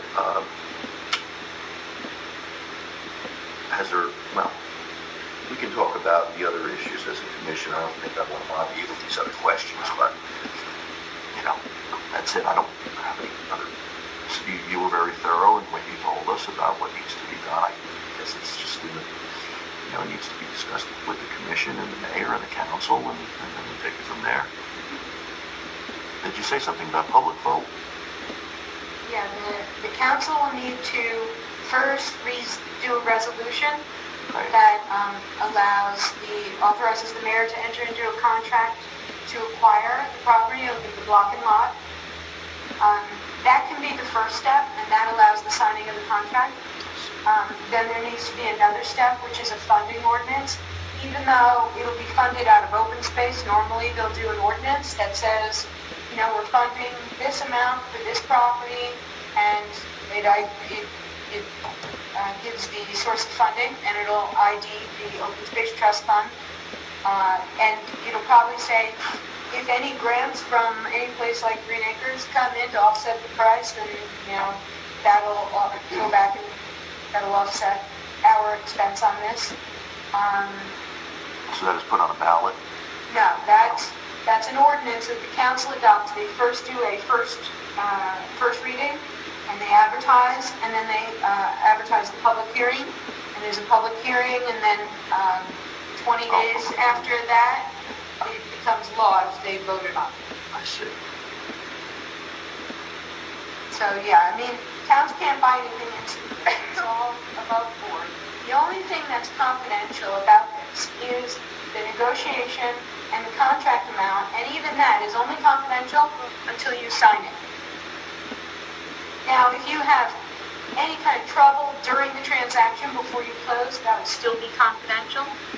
But after you sign the contract, I'm fairly certain, if you ask the clerk, anybody could come in and OPRA, Open Public Records Act, request contract, and once it's executed, I think probably get it. It's nothing secret. The only thing secret is the negotiations. Because, you're the public, and if everything has to be public, you're going to get the bad end of every negotiation because people you're negotiating with are going to know your business. So it's only that part of it that's confidential. Everything else is totally public and voted on, usually more than once. So the amount of the purchase of the property would not be disclosed when we go before the council, or the amount that we would... Normally, it's not disclosed until the contract is signed. So before the contract's signed, we have to go before the council, Yes, because they have to vote to authorize the mayor to sign it. even without letting them know how much we want. Or how much... In public. See, they'll That's go why in we'll executive go- session, they'll have a memo, it'll tell them what it's going to cost, etc., and ask all their questions. When they come out, they're going to read, all right, resolution authorizing the mayor to enter into a contract to acquire lot this, lot that, for open space. And they won't discuss that or have the amount in it. It's just authorizing the mayor to sign the contract. And once it's signed, you get going. When the funding ordinance is done, that's when the public will know what it's going to cost. Now, if the council decides they want the public to know before they sign, that's their prerogative. But normally, that's the confidential part, and they sign first. If this sounds time-consuming, is there a deadline on the trees, like where you put them? No. still sit tight on the money? We have 4 years, Not grant gonna is lose the done. money, okay. No, the grant is done, that's not good. There may be a slight crunch as far as the property owner wanting to move the property. That's, the sooner the better. Right. And from their perspective, I'm sure that's true, but just to temper that a little bit, they're unlikely to find another buyer right now. Yes, I agree. So they can, pound their chest a little bit. You just assure them that we're moving. So they can, pound their chest a little bit. You just assure them that we're moving it along as quick as we can. Okay. They all do that. But right now, it's kind of hard to sell big properties. So. Yeah, I'm not afraid that we're not gonna lose the property. It's just They'll get antsy. yes, they may pay some taxes, but that's either way. It is what it is. Okay. Could you do me a favor? If I give you my email address, could you give me a kind of a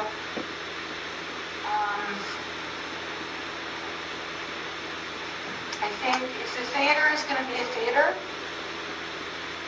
we're going to have to do an appraisal that says how much of the total value of the property, how much the theater contributes.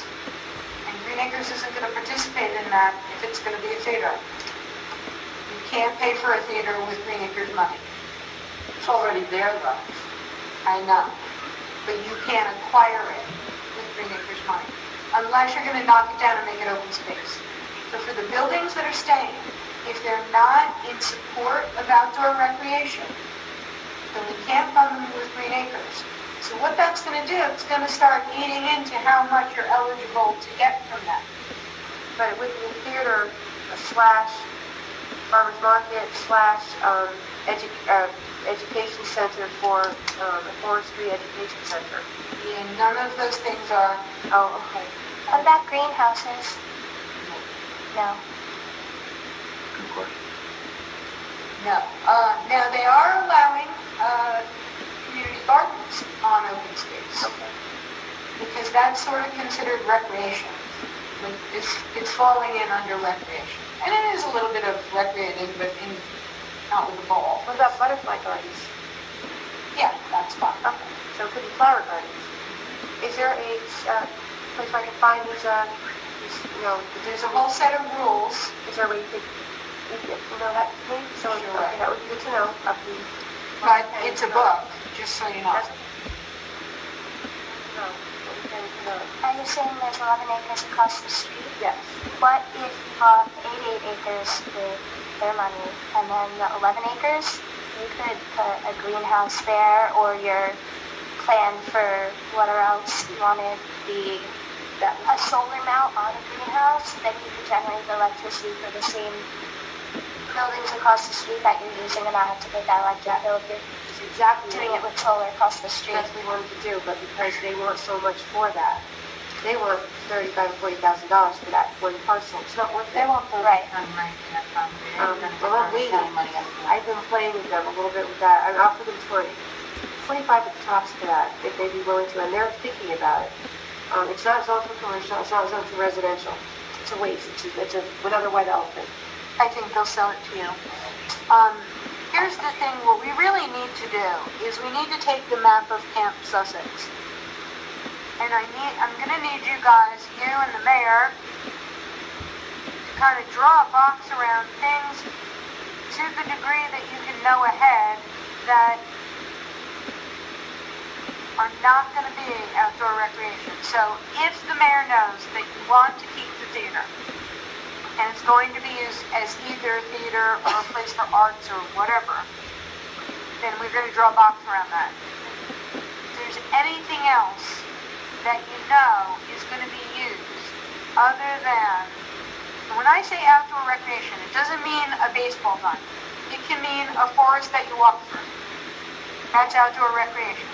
So it just can't be a building, and if it is a building, it has to be a shed where you put the football equipment, or a bathroom that you use for a park. Can it not be something else?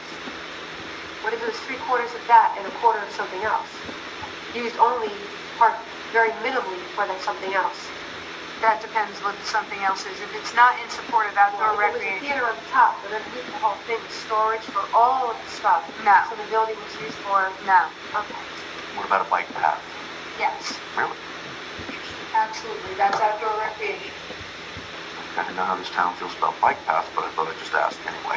but we did speak about that. There's a project that, just remember, and we did. So you never know about that. That's something we could. Just But because, the property itself is used for recreation, for walking. There's a walk path sort of around the whole forest. So it's the building to concern with. Yes. May I clarify something for the minutes? Are you saying that in order for Green Acres to give any money, that theater would have to be demolished? If they were going to contribute to the theater, yes. What we would do is, does someone have the map? So delineate those areas Yes, then we back that are that out structured. of the total Right. price. Got it. And so we would take the map and we would draw on it. And we would say that, maybe this is the theater and there was another big building like what you mentioned. Here's another. It's an open recreation zone. The theater is a closed recreational building with a fireplace and it's huge. And then there was an open recreation building, which looks like I saw basketball hoops in there and some other sport things. Yeah, see, they won't even ice rink, indoor ice rink, indoor basketball. You can have outdoor basketball. You can have outdoor ice skating, outdoor everything. That's even vaguely a sport. Anything outdoor. But when you get to structures, it can only be things like small storage structures, bathrooms, a concession stand, by baseball. You can have a small building that's That one they building watch only the has baseball 3 game walls. from the window up top, and they sell their concessions downstairs, and there's bathrooms. But that one building only has 3 walls. It's open. So it's like a band shell sort of? which building? Well, right there, the sports was. Can I have this? Yeah. Yeah, like, side and back walls and the whole front. It was just walk in. So would you call it a band shell? Does it look like? Gigantic garage. That's what it is. Let me see, because I've toured that property several times. Is it the gymnasium this one? Salt shed? The gym, yes. Yeah. That's enclosed. I mean, it's not I don't open on one remember it side. being, Of course it's enclosed. It's a gym. Enclosed, yeah. It's a gym. Then I remember wrong. So what we have to do is, the reason I drew the boxes on the map, what So we you're have to separating do that land out. is, right, when we give you appraisals the job, we're going to say, here's our subject property, maybe it'll be this one, maybe it'll be both, and we need the value of the property, and then we need a separate value of the property less the buildings. Now look, here's the thing, that doesn't usually cost you all that much, because normally what they'll say is, when you're valuing the property, you're going to look at the highest and best use. That's the first question you answer when you're appraising. What's the highest and best use? So they're going to look at that and say, I don't know what the zoning is, but it doesn't really matter. The likelihood is they're going to look at it and say, the buildings are knocked down. And the highest and best use is to knock it all down and build. What zone is it? Does anybody know? This was planning area zone. Okay. Not zone. I don't know if that's commercial or residential, so let's just pretend for a minute it's in a residential zone. It's not commercial zone? All right, so it's in a residential zone, whether it's 2-acre residential, 5-acre residential. Let's just pretend for the sake of argument. We haven't looked it up, but let's call it a 4-acre residential zone. They're going to say that the highest and best use is for a 4-acre residential subdivision, and that all the structures on the property would be as a knockdown. Then they're going to measure the area that we're keeping out, which is going to be the area that those 2 buildings occupy. And let's say one building, 2 of them together occupy a half an acre. They're going to take the total value divide it to get a per acre value, and then say half an acre equals $2,000, $4,000, $5,000, and you're not eligible for that amount, 25% of that amount. So it doesn't hurt you all that bad. Because they're going to say it's as a knockdown, they're just going to value it the per acre price divided by whatever space it's occupying. And that's going to be the deduction. And then, property's going to be deed restricted, but there's going to be a map. It's only going to be partially deed restricted, and those two buildings are not going to be Green Acres encumbered, and they're not going to be deed restricted. And we're going to even leave a little room around the building, so if you ever needed to add on to one, something like that, It's actually a good thing. yes, kind of. I mean, that's how it works. Because otherwise, you would never be able to use those buildings for anything. It's not that big, it's not gonna hurt us that bad. No. Yeah, okay. Okay. Well, It's a lot. a lot of learning tonight. Yeah. A lot. It's a big undertaking to do this, but I know we can do it. We can do it. I was just thinking about it. I have to pass that place every day. Just thinking about it the other day. I wish they would do something with it because it's become such a heck of an eyesore. A lot of people say that. Every day we pass it, it just gets worse and worse and worse. You know, more graffiti, Yeah. trash, A woman things thrown who about. sits right next to me at work lives here, and she says, "Oh, that old camp. Oh, that looks so bad." So let me ask you something about fencing. We would need to fence the property. How would that fit into the grant? Would Green Acres help with that? They won't help with it. They will allow it. Okay. I own two fences, a 60-acre fence and a 100-acre fence. The Land Conservancy does. I was wondering if you were going to have a fence. Yes. It's hard to have a reforestation project in New Jersey without a fence because the deer come and take away your trees. Yes. We have to. Yes. I hate to do it, but we have to. Right. We use bash fencing. They put deer fence. The fences are problematic if they're in a forest. Now, once the trees are big, I'm talking about where you have existing big forest and if you have to run a fence into there. If you can keep it in the field, you're in good shape.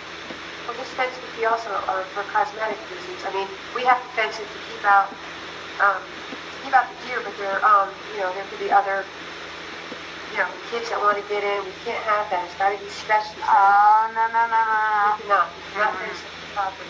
You can fence it, but you can't keep people out. No, but I'm saying, You can keep people out if there's something under construction, which, oh, you mean people because it's open space, they can always go? Or Yeah. because Green Acres is involved? yeah. Which one? What's the question? If we didn't use any money from Green Acres, would we be able to fence it and keep it private for the town? Questionable. Yes. It's an open space fund. The only way, I'm just saying fence it is as to, there would be an entranceway to go in, which would be open. So you're saying 3 months out of the year, because it's open space money, we couldn't close it for Well, liability reasons? yeah, I mean, most people don't close parks, even in winter. It's just that people don't come because, let's say, in my town, we have a 2-mile asphalt pathway all through the park complex. They don't shut it down, but it says it's not getting shoveled, so go at your own risk. Okay, fair enough. And there are people who run through sludge, We're just saying we want people to enter the park at the entranceway, not be walking in and, having fires and bringing beer in and this and that. We want to, the fence is. That you can do. You can put the fence in and have one way in. That's it. But you can't, shut it a lot. No. You can shut it once in a while for certain reasons and certain portions of it. Like, there's a playground over here and today it's being painted. It's shut. You can do that. But What about it's at night? mostly a publicly owned property and it's available to the public. 24 hours a day? Or can No, it can close at dusk. That's what I You can meant. have safety rules. Okay. That's good to know. We have to have some kind of control over it. Because what it has attracted before, we don't want that element there. It's going to be a lot of neat stuff there. We want to take the chance of vandalism. And There is always a chance of vandalism at any park. But just try to control it. Maybe we can put a little camera up. We're just trying to control it. So, I mean, I need to know as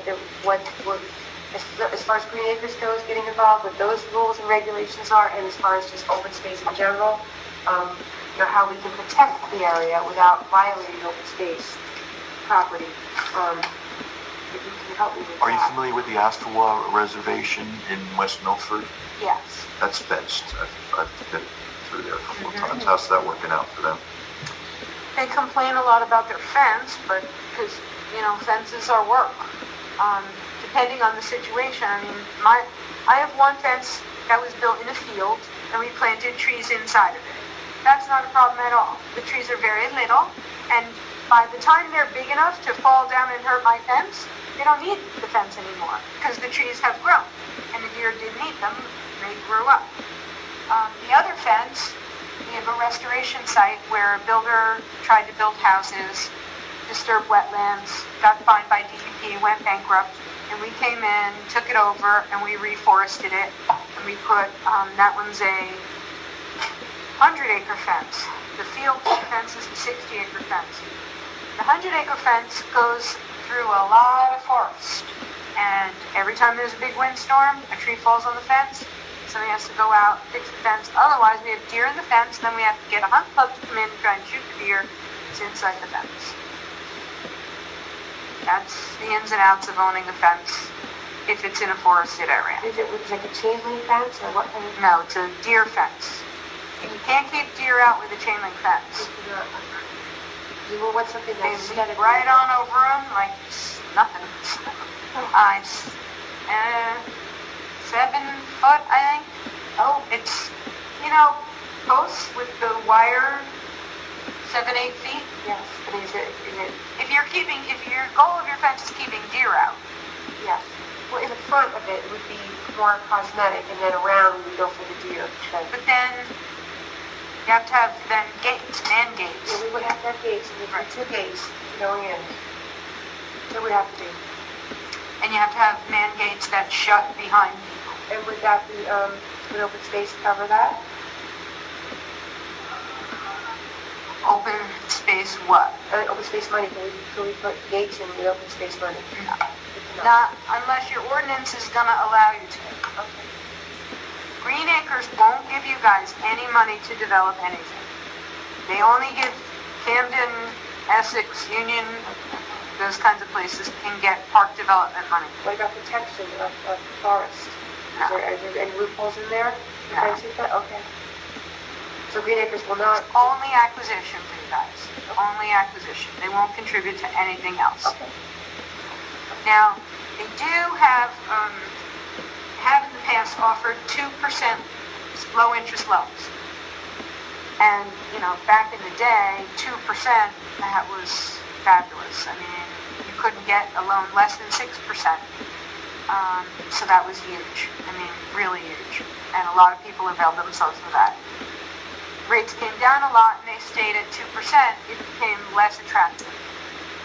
But if 2% is still better than the rate that you can get right now, you could, ask them for a loan. So if Green Acres helps us, we can put a fence up, but they will help us offset the cost, but we can do it on property. You can put a fence, so long as the public can get in and out during the day. Fair enough. Okay. So a little things that we need to know, because it's something we need to protect those trees. That's part of the DEP grant, that they must be maintained and protected, and et cetera, et cetera. So, They'll have the plastic tubes. yes, they will. They all do. Yep. We had a big problem with our trees this year. We had a lot of damage inside our fence. They didn't have plastic sleeves, and the mice, the snow, they were starving. They ate a lot of bark. Okay. So forestry's going to work with us extensively to make sure that they're, that we protect them as much as we can. So I can count on them. We thought inside the fence we were good, but Okay. Go on. yeah, tree farming is a challenge. Okay. All right. I can't think of anything else. Can anybody else think of anything else? Actually, I wanted to ask you one question about the parking lot. Is there, and I don't know the logistics of this, but Is there a way to build a parking lot so that it's less like of an impact? Yes. Permeable Right, surfaces. right. That's what we would do. The parking would actually be permeable. Yeah. It's a little costly, it doesn't last as long, shelf life, however, it's green. Everything we do there has to be as green as possible. That's good. I know Economic Growth was working on a shop local incentive where you get a card and you go to all the local shops that register. Maybe you could have them partner up those same local shops to get something in the park, like pack or something if they donate. Yeah. Work with them because they already have all those on board for the shop local incentives, so maybe it'll be easier to convince them to do something with this as well. Absolutely. That's what we're thinking. Vendors Day, where they can come out and what's their goods and what? Wares and tears? Wares and tears. Bring the people to the people. Bring the people to the people that are selling. Promote that. It's all good stuff. That's the future plan of the market. And Give them some sort of incentive, like it's cheaper to have a table at that. Using that, I think that would be good. Okay, so that's off the top local, and we're able to use the two buildings in the lower part for people to come out. So it has to be enticing to the local. I'll tell you, I don't think you should underestimate. If you read up on the history of this camp, I've read quite a few articles about it over the years. It's been written up quite a few times, and there's been more than one effort to preserve it, actually. And I've even had calls from people from the city saying, something going on with the camp I went to when I was a kid. So I wouldn't underestimate that. I was just hearing this camp in Rockaway. I don't remember the name of it, but it's right off of Berkshire Valley Road. I'm sorry, it's in Jefferson. Nyota, Camp Nyota. Well, let me tell you, people are crazy about the camps. There are people, 60-year-old people. I just was at a cocktail party with a woman. All her friends that she went to camp with, they're still part of the Camp Nyota Foundation. They give her money every year. It's like their alma mater or something. They write checks. There are people all over the city that would be willing to give money towards something to do with this camp, and even name a bench or a brick or something. You just keep remembering the history of this camp. There are a whole lot of people who are really interested in it. How do we reach those people? Yeah, it won't be so easy, but Put something up. I have to tell you, that's what I would try. I remember that guy's name. They have a little Yeah, I'm alumni. gonna look it up right They have a little now. His alumni. name's on the tip of my tongue. It's driving me nuts. He's an older Jewish guy. He's funny. Mel Brooks? Mel Brooks. No way. Yeah. Maybe we should get in touch with him. We will. Get in touch with him. There really is. I had a man not that long ago call me up. Like he says, I don't know, Carlos Figueroa or something, and he's like, I went to that camp and something has to be done. The camp I went to, we have our own Facebook page, and we all talk to each other, and they may have Facebook. There you go. That's a good idea. Are we allowed to accept donations or whatever like that? How would that work? Well, not yet. You have to get that set up and approved by your governing body and have an account, and then what really you would probably want to do is have it be, if you want to really collect donations, you need a not-for-profit status. The Historical Society could do that. Okay, that would be great. There you go. There you go. You guys are not-for-profit? That's great. Okay, that's great. And it's historic, so that's a fit. But I still would recommend getting permission, So many different things. I mean, every time there's a negative, there's a positive that outweighs it. I see it as that. There's a positive that outweighs it. It's going to be work. We'll have to work together. I know I'm the president of the Historical Society, but you raised something new tonight that I never even thought of, and that's a fabulous aspect for pitching it. Yeah, that's good. Yeah, before and after. Because if you want to sell bricks and benches and whatnot, and don't underestimate the whole selling of bricks and benches. You have to come to, I live in Roxbury. In my town, we have a facility called Horseshoe Lake. Okay, Camp Celsius has 866 members in their group, and it's called yesterday and today. There you go. Yeah. That doesn't surprise me at all. You have one group that says, I want Camp Celsius back. Oh, we can give it to you in a different format. How about the yoga? That has 611 members. So there's an island in this park in my town, and this older gentleman he went to the town, he got permission, let's do something with the island, let's fix it up, let's do something nice there. So he started selling plaques. Actually, you would donate enough money, it was like $125, it would get you a cherry tree. And it would get you a little stub in the ground with a brass thing on top that would have the name of the memory, if the tree is dedicated to memory or whatever, to so-and-so. Or you could do the same thing and get a bench. So, actually, he was so successful, now I call it Bench Island. And there's a bench every 20 feet, and there's so many benches, and nobody could decide if they want to look at the mountain or the lake. So every other bench is turned the other way. Forward, backwards, and they go around the entire island of the park. And the entire island, and it's a long way, it's probably, probably approaching a half a mile. It's called Memory Lane. The entire Memory Lane, a good half a mile, is lined with benches on both sides facing both directions. And all along, there's also two rows, a row in front and a row in back, of cherry trees. The front row blooms pink one week, and the back row blooms white the week before. And it is a stunning sight, and it was all done with people who wanted the memory of so-and-so, who, mostly it was town people. It's a ridiculous number of benches and trees, is all I can tell you. And there was actually more people wanting to buy benches and trees than there was room for benches and trees. And it's a very big area. That's what I'm thinking. We have an area where I'd like to keep all the original bricks from the camp in the 40s, 50s. And then we would build something. And in there would be I would like to have a sundial or a medicine wheel. And then benches where people could sit and meditate. And in those brick, whatever we would build, and the gardens would be around it, people could buy tiles. We have a fantastic artist right now who's doing tiles because we're doing a black bear in the front of the municipal building. People are buying tiles at $500. And it's going to adorn that's how the bear was paid for.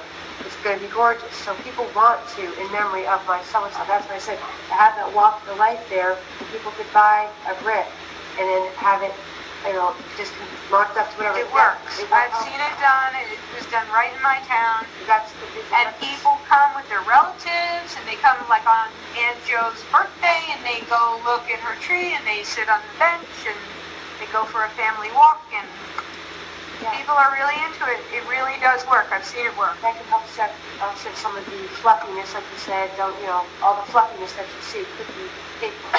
So that's why that would be, once again, it has to pay for itself as best as it can. And I believe it can support itself, the gardens and the prettiness, by people wanting to. So that's a great thing. We'll get in touch with them. There's so many great things, Sandy. You've really helped, I think, take us to a whole other level of how to approach this. I mean, so the political end of it is going to be a little bit of a mishmash, but we'll get through that with your help. I would really lean on you with this and love that you would be part of this. This is a great thing. So many people have tried to do it. So I hear we're going to do it. We can be successful with this. This will be a legacy. It's important. And so I am voting that we go forward with whatever we must do. Can I take a vote? Is that how we can do this? You would take a consensus. Yes. You can't really take Can we action. take a consensus? I want to go forward. Do I have anybody else who would want to go forward with? I want to. Yes. Michael? What do you mean go forward? Go forward with this, take this vision to the next level. Sure. Okay. So we're going to do it. All right, well, I am here to help, so I will send you an email. Okay. I'll send you the Green Acres rules. Okay. I'll give you some hints on what sections to focus on.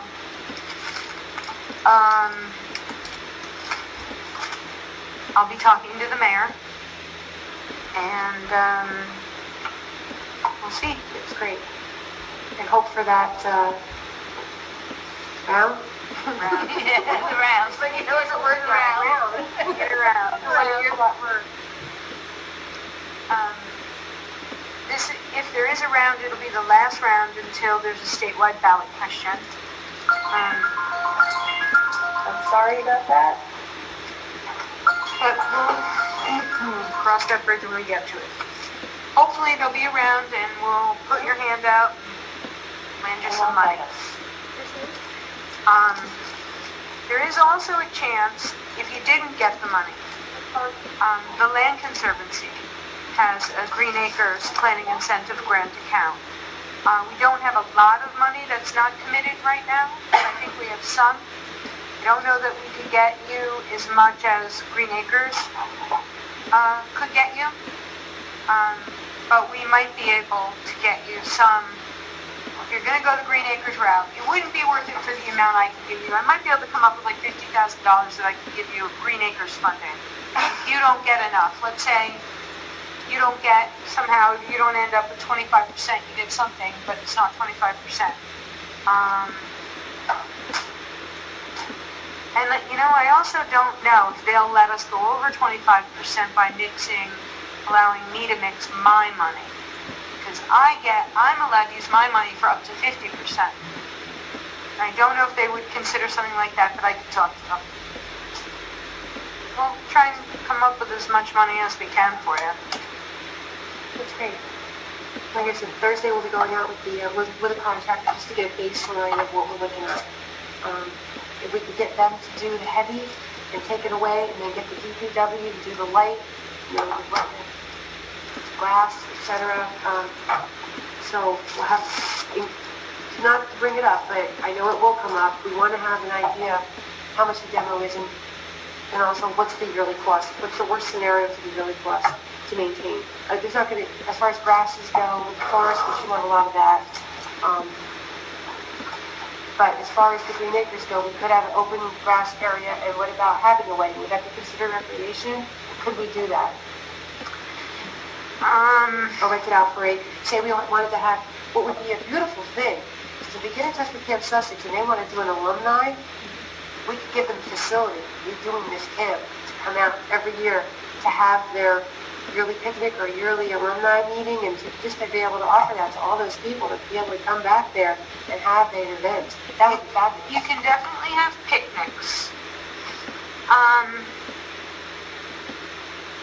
You can probably have weddings. Because a wedding is really a picnic with a bride. Exactly. That's how you have to think of it. I mean, that's the way you have to think of it. So one of those big buildings, maybe we could set the bottom up as a kitchen. Well, now... And like, also because it would be taking it right off, if we take that right off the block, remember, we're going to take it. Right. If it's a big building that's not a Green Acres building, then you're good. You can have all the weddings you want. If you want to have a wedding outside, and if you can. I mean, a gazebo, whatever. Because you're allowed to have picnics, and you're allowed to have, like, let people have a private party. In my town, we have a huge, I guess you call it a gazebo. It's big. It has a cement floor and a roof. It's very large. And you can put, 50 picnic tables underneath it. And they rent it out. People rent it for family reunions and whatnot. There's a band shell. We're allowed to have concerts. That's considered outdoor recreation. A concert in the park. They have a couple of those every National Night Out. summer. That's done. Night Out. Yep. That's fine. Yeah. I mean, it's outdoor recreation, but you have to think of outdoor recreation in the broadest possible terms. And mostly, anything that you could do outside, you can pretty much do. It's just the inside, indoor building sort of thing. You can't have buildings, except a bathroom. I can see us inviting all this alumni people to come back. Let me tell you something. The opening. Yeah, that could be something. We could really generate some, even if everybody did $10. We have to go. That's a way. There's ways to do this. Just be creative. We're a bunch of creative people. That's what we do. That's why we're here. Definitely the alumni are going to be a great resource for you. It's a great idea that you said that. I'm so glad you came. I will tell you, though, that there's going to be alumni who are going to be really disappointed if it's not going to be a camp anymore, because some of them call me in line. If they saw what it looked like now, they'd be saying, you know what a beautiful idea. It can't be that. It's the rebirth of the American chestnut. Well, that's what you'll have to say to them. I don't know if they'll be into the chestnuts, but you'll say it's going to be a beautiful facility again. And you're going to be able to come here and walk around it. It won't look exactly the same, but, here's what it turned into. Yeah. It looks a lot better now. Camp out? You can camp out, yeah. Really? Oh, wow. Cool. You can make money doing that too. If you charge people to set up a tent and stay for the There are night. towns that have town-wide camp out where anybody wants to sign up, which I think is a really cool thing. I mean, I wouldn't want to have to do it, so I don't have any fourth graders, but it's a pretty cool thing, to go sleep in the park in a tent with your kids with all the other fourth graders. Oh, yes, so these are, because it's open space, we wouldn't be able to sell a membership to us, would we? No. Okay. But how would we set it, or could we have where people could be a member of it? And then they would donate it? You would have like a friends group if Okay. you wanted to do that. Something like that, that would be Friends of, they feel they can be part of Camp that. Sussex Okay. or something. That's nice. Okay. You could be part of that camp again. And I would leave the name Camp Sussex in it because you're going to attract more people who are missing it that way. All right, well, I thought at the end I was thinking, once again, of seeing the vision, but when I was younger, I named Hillside Park, which is a park in Andover Township. They had a contest, and all the lower grades were able to pick something that they wanted to call the park. And I thought maybe at the end, we could have a contest where all the children of Vernon schools could come up with a name for the new Chestnut Park, and we could incorporate that into a park to bring the community together again. Well, you can do that, but you'll have to evaluate the alumni and see if you think they're worth keeping the name. I would just call it the Great Chestnut Forest at Camp Sussex. Oh, yeah, there you go. Okay. Yeah, something with the chestnut, but just all different ideas to bring everybody together. So something that was so, become a real eyesore, now it's become something everybody can enjoy. We'll do a holiday thing every year with roasting chestnuts. That's the thing, we might be able to sell these chestnuts. Yeah. Because let me tell you something.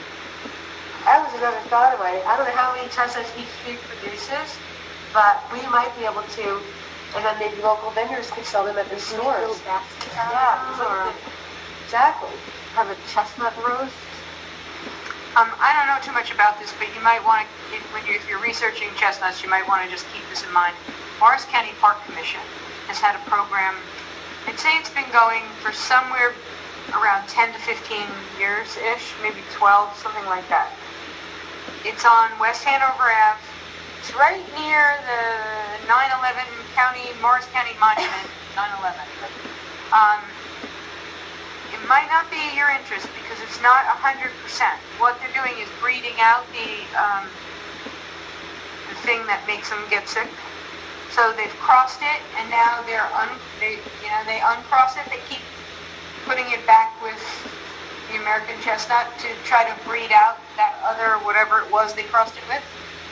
Now there are people who are chestnut enthusiasts who don't believe in that because it's not 100% pure American chestnut, but it might be American chestnut that will live and not be subject to blight. So anyway, there's people over there in Morris County, and it's a county-run facility that's doing this, and they've been doing it for about 12 years. I don't know how far they are in screening it back out yet. It was going to take a long time, because once you cross them, and then you have to keep crossing them with the original thing to get out the intruder. Obviously, I'm not a forester, but this is what I know of it. Yeah. It's been going on for a while, so at least they might be a resource for you. There's certainly people, they have a chestnut program going on. Okay, that's It's been written up. You might be able to Google it. It's been in the Daily Record. And I don't know if they're selling them or, if you would want to buy them, but. Yeah, that's what I'm saying right here. There's that thing that might even be the same thing. The American chestnut genetic rebirth. The foreign fungus nearly wiped out the North American chestnut. Once vast, genetic engineering can revive them, and it's. And I thought you said they were 100% American chestnut. Yeah, they're bringing it back to 100%. So they introduce another species and then they cross it back out. Yep. Yeah, that's exactly what they're doing in Morris County. So this may be, But there are people, like I said, who are chestnut enthusiasts who, you can't mix them, then you've ruined it. Their goal is to have the original tree and not have it diseased, but it doesn't seem possible to me. well, I'm going to go over this extensively, but that seems to be, and then the American elm too. I mean, there's a lot of trees that have really suffered. So hopefully that's really what we're looking at for this rebirth forest. Kind of the experimental little forest too, but it'll be good. Okay, well, are we good? Any other questions? No? Good. Okay. All right, so I'm going to wait to hear from you, and Yes, I will send you an email. I'll give you a short list of topics to work towards. okay, and you would be, where do you live exactly? I live in Roxbury, but our office is in Boone. I'm with the Land Conservancy of New Jersey. I have a couple of cards left. So you could maybe come to a meeting soon with the mayor? Sure. Very good, thank you. Thank you. Thank you. We have 2 left.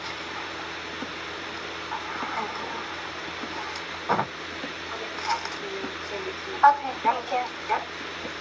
I'll just make sure I don't have any more, but I don't think so. Dave, thank you enough for coming out, especially at short notice. Really appreciate it. What a wealth of information. No Great job problem. to keep us going.